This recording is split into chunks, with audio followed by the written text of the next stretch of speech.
Hey, lovely Patreon people, Mark here with the Q&A video I talked about earlier in the week. Let's kick off with the first question, which comes from Josh and Mateus. They actually asked quite similar questions, talking about my background, education, and experience. Well, actually, my background is in games criticism, or games journalism, as some people call it. So I've written for places like Wired, Eurogamer, Edge, Pocket Gamer, Video Gamer, The Escapist, quite a lot of places, to be honest.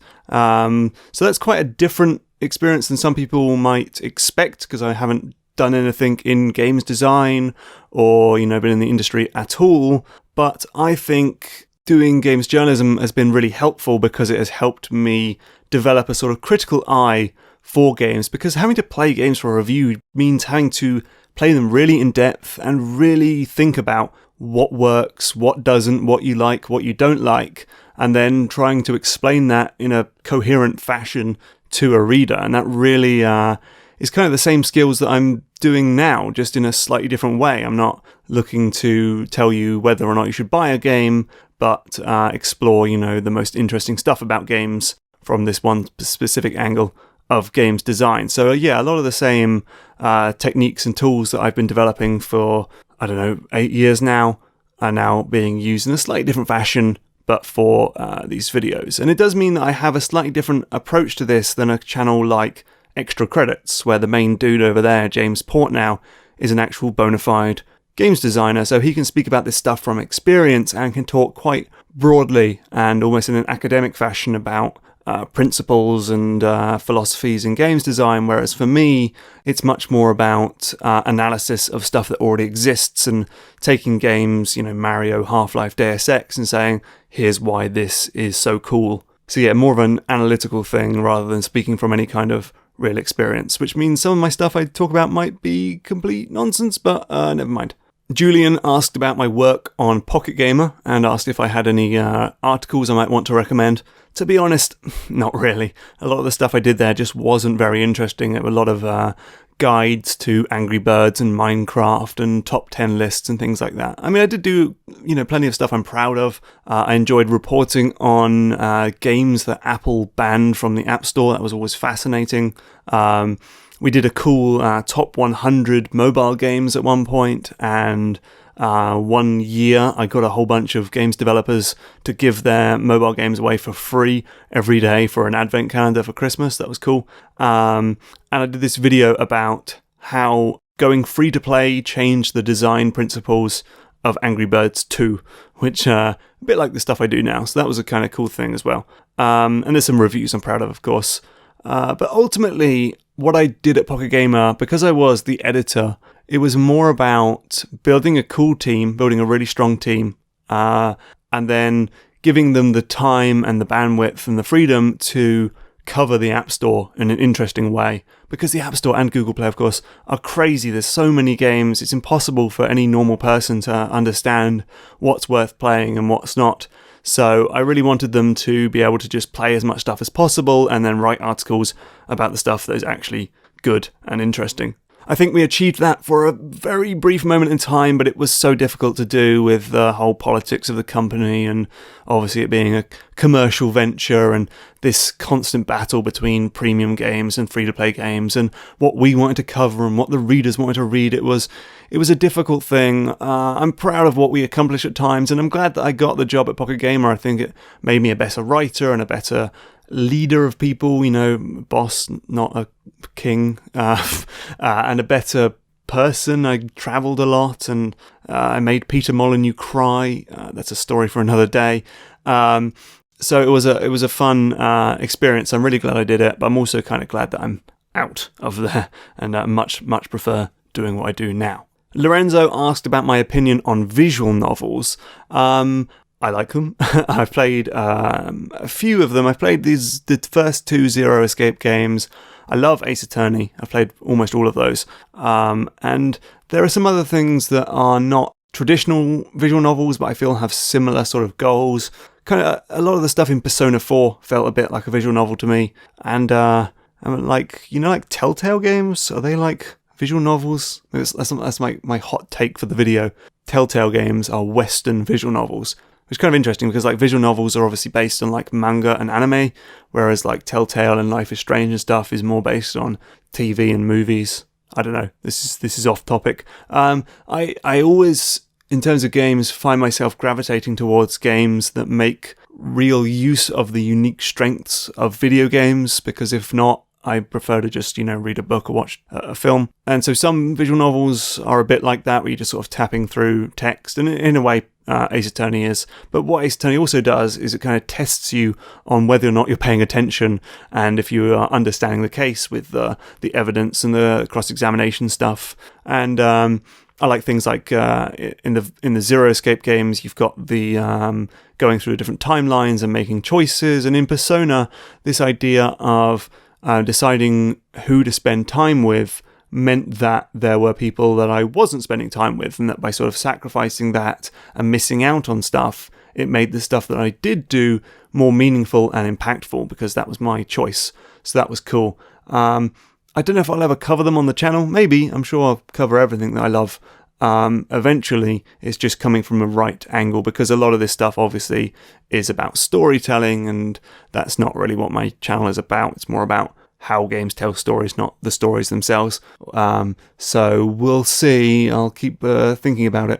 Will asked about the process for the motion effects in the show, especially boss keys. So the 3D stuff is not done by me. It's actually done by my dad, who's really good at 3D stuff. He knows about 3D Studio Max, and he makes cool things for me. So I just show him some sketches and stuff, and he goes off and makes it. He's awesome. The 2D stuff, however, that's all me. So I make it in Photoshop. I make all the bits and bobs for it, and then save them as transparent PNGs, chuck them into Premiere, and then can animate them and do what I need to do. Yeah, it's quite time consuming, but it's generally worth it, I think. My main tips would be plan ahead. I draw sketches sometimes. I think about how it's going to look, and I also like prototype stuff, maybe make some crappy looking effects and just see how it works, and then start again with actual professional stuff. Now I know what I'm doing. Or maybe record some crappy scratch vocals onto my Mac mic, do all the motion graphics over it, then re-record the audio and slightly tweak the graphics to fit the new vocal patterns. I'd also recommend using vectors, which is the pen tool in Photoshop. Basically what it means is that you can scale the image as big or as small as you like, and it won't make the image look like crap, because it's all done through maths. So you've got a lot more freedom and flexibility to play with the image and move it around and scale it before saving it and throwing it into Premiere. But I mean, the biggest tip really is to think about why you're using motion graphics in the first place. They're not there, in my opinion, to just make your video look flashy and cool. I mean, I do a bit of that stuff, but I try to keep it quite subtle and understated, because I think too much of that stuff is going to distract the viewer, and they're not going to be listening to what you're talking about because they're so impressed by your crazy moving motion stuff. So instead, I use it to help express a point, or show something visually, or tell someone how something is made in a way that would be very difficult to explain and describe in words. I can just show them on the screen. In terms of learning stuff, I kind of knew enough about Premiere and Photoshop going into the project, going into Game Maker's Toolkit, that I didn't need to sort of set aside any time to learn specific things. But sometimes midway through a project, I'll just be like, I wonder if I could do this, or it would be kind of cool if it like flew in like this, and then I'll just sort of play with it for a few hours and see if I can get somewhere with it. I probably should learn After Effects, which is kind of the next step up for motion graphic stuff and would be kind of cool, but I don't have anything yet where I've been like, I wish I could have done that, but it's too complicated for Premiere. I've always managed to figure it out, so something for the future. Thomas asked if there is a game that I would consider to be bad, that if I changed one thing, it could be a good game.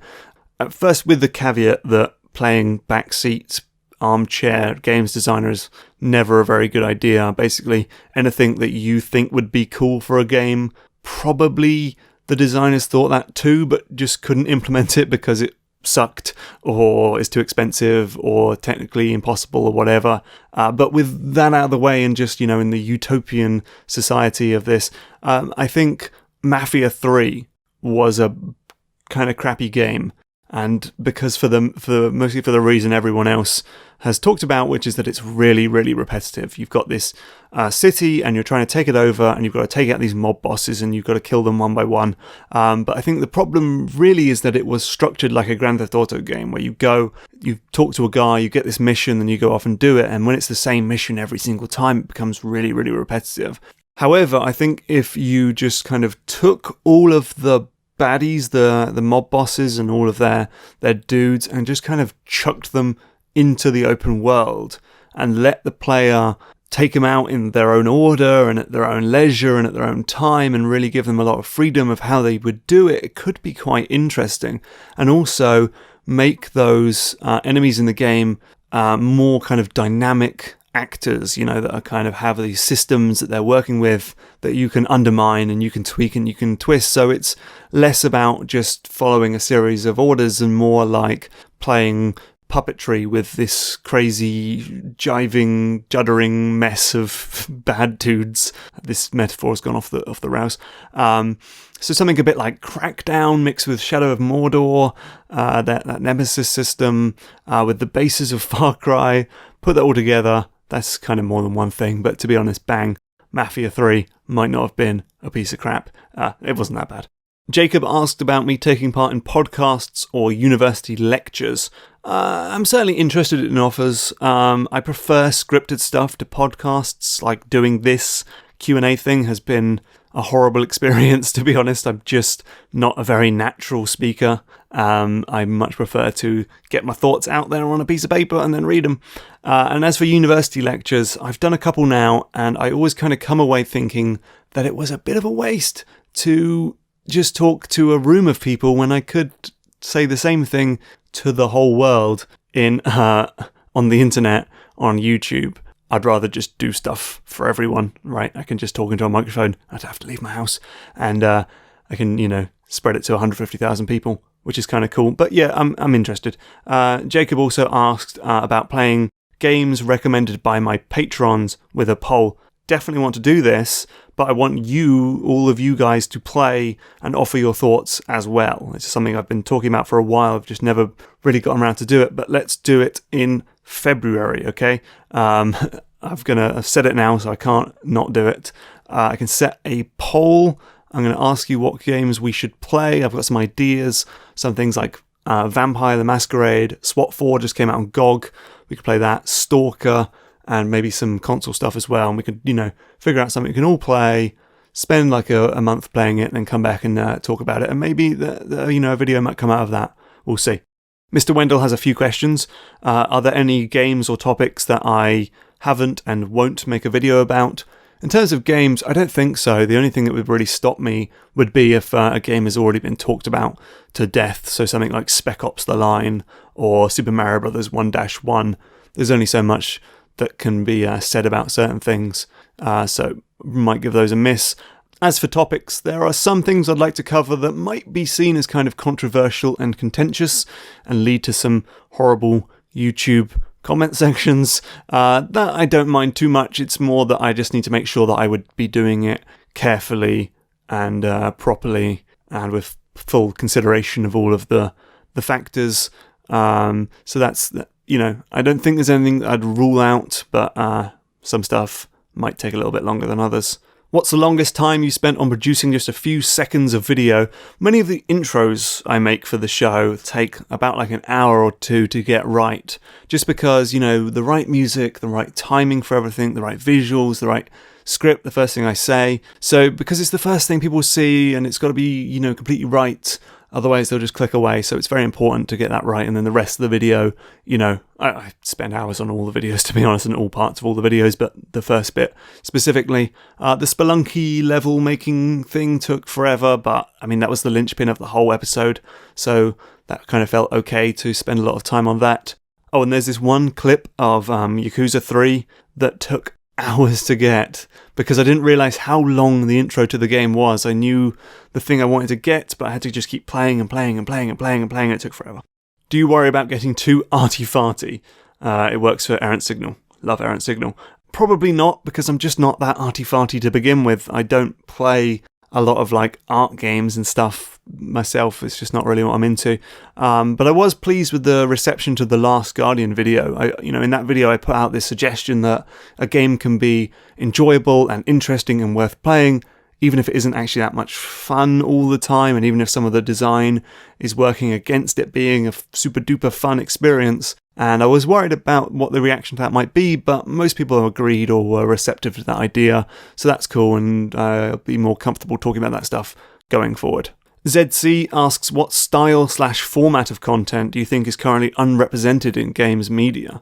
I think most stuff is being covered. We've got, the design stuff that I do and lots of other people do, really long form analysis like Noah Gervais's stuff, Let's Plays and streams, documentaries like NoClip, interviews with designers and developers, news coverage. I guess the main things I'd like to see a few Let's Plays that are like much more carefully edited. I want to be able to like watch a game in like a couple hours where someone has just like done an abridged version of a whole game. That probably exists, but I haven't really seen anything like that. I think that'd be kind of cool.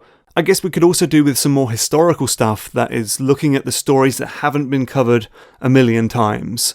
There's certain things and certain games that keep getting brought back in documentaries and things like that, but there are, loads of entire genres that have been and gone, and niche games that no one talks about, and unsung talent that, have helped shape the games industry but just don't get as much screen time as everyone else.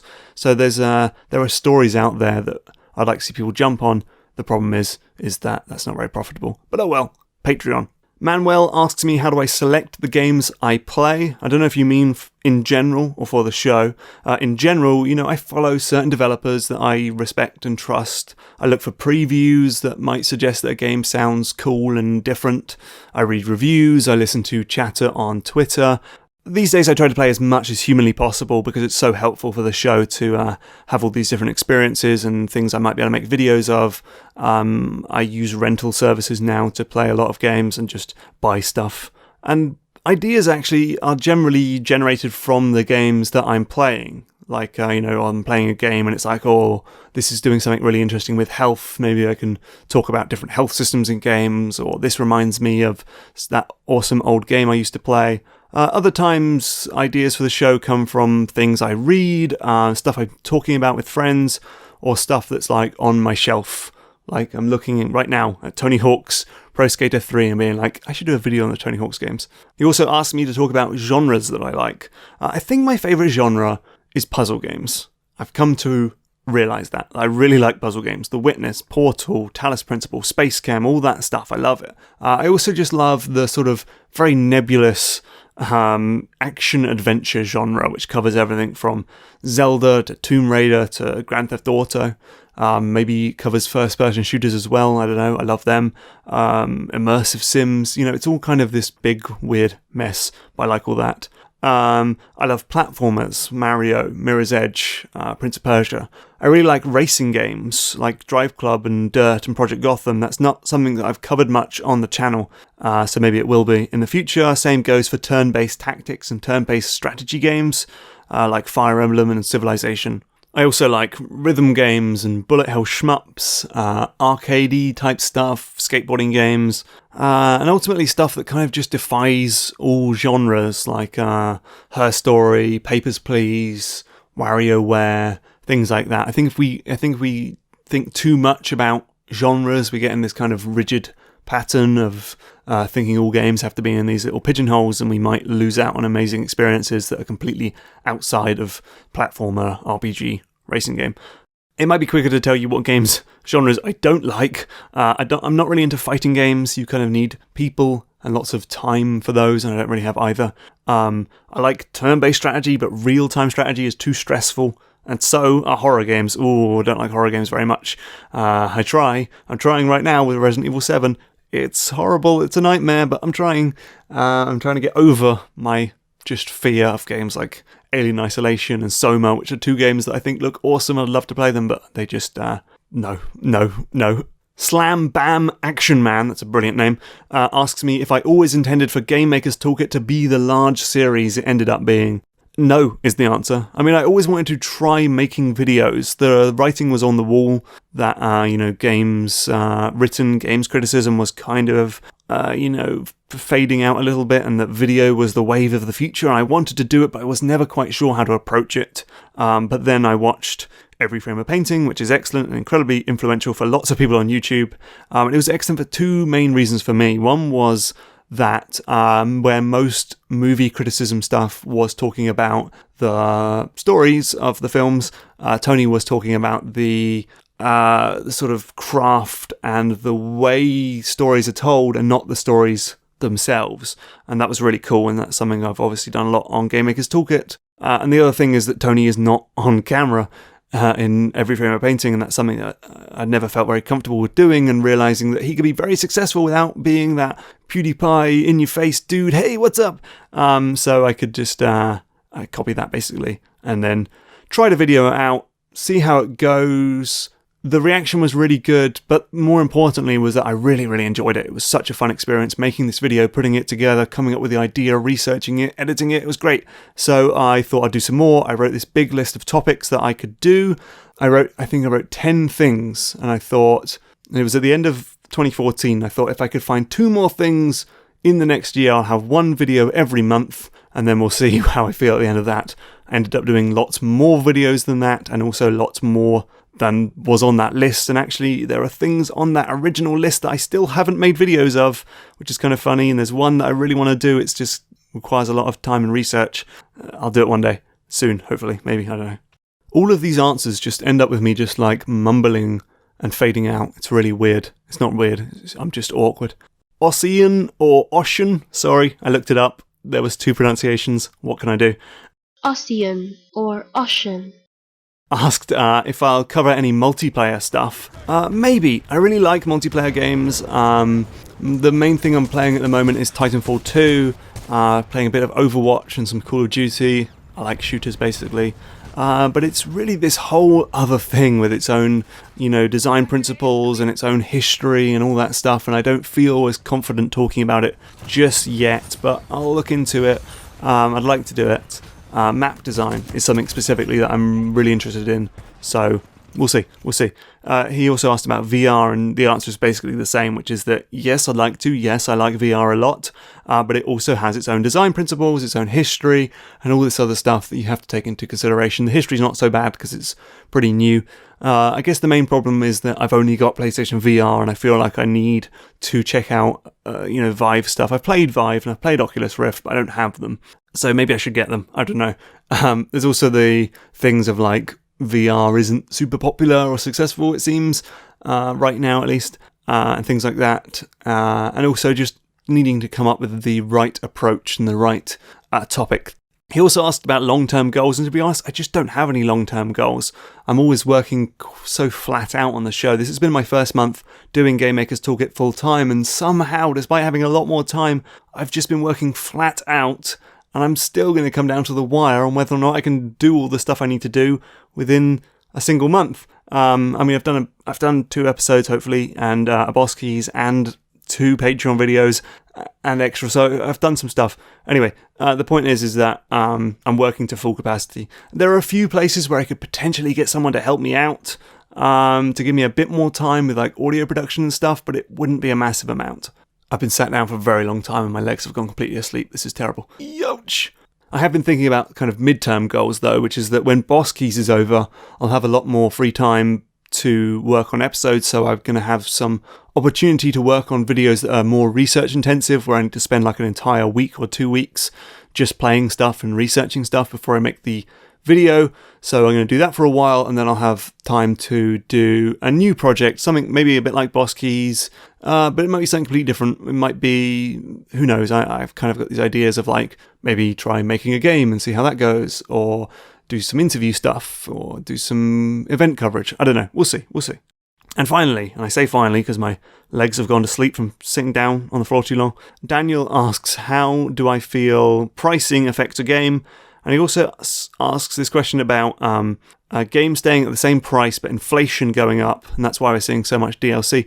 I think inflation is probably one thing, but really it's becoming more and more expensive to make a game, right? Because you have to have crazy high definition graphics and voice acting and mocap, and studios like Naughty Dog keep raising the bar for everyone, and you need massive amounts of content and all this stuff all at the same price as a PS2 game.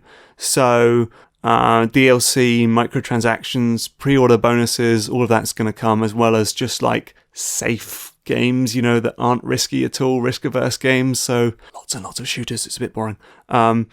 In terms of the prices of the games, it's something that's really interesting and tricky to deal with, because we're talking about like time versus price, but then how much do you value how long a game is compared to just how good it is? And wouldn't you rather play a good game that's kind of short than a mediocre game that's really long? But if they're the same price, then you're not going to get as much value out of it. I think it's very much a personal thing.